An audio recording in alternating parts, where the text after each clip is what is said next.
सर्वात मोठी बातमी शरद पवार गट एनडीए सोबत सत्तेत जाऊ शकतो अशी चर्चा अजित पवार यांच्या निधनानंतर सुरू झाली होती।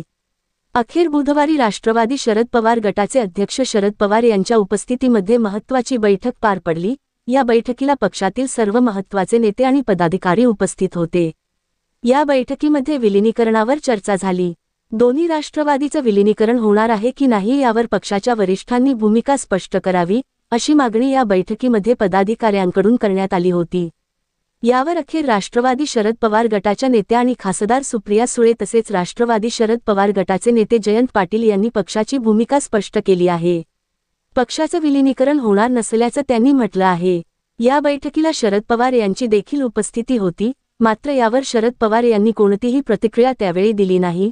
परंतु शरद पवार यांच्यासमोरच सुप्रिया सुळे आणि जयंत पाटील यांनी पक्षाची भूमिका स्पष्ट केली आहे।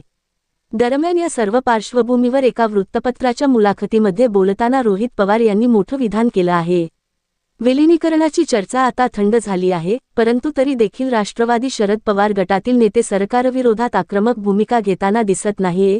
तुम्ही एकटे सोडले तर राष्ट्रवादी शरद पवार गटातील इतर कोणताही नेता सरकारवर फार काही टीका करताना दिसत नाहीये। त्यामुळे लोकांना अजूनही असं वाटतं की मागच्या दाराने चर्चा सुरू आहे।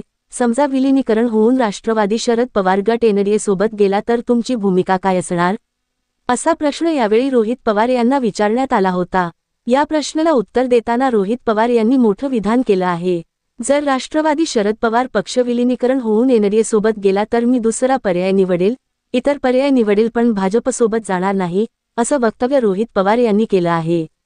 रोहित पवार यांच्या या विधानामुळे राजकीय वर्तुळात चर्चेला उधाण आलं आहे।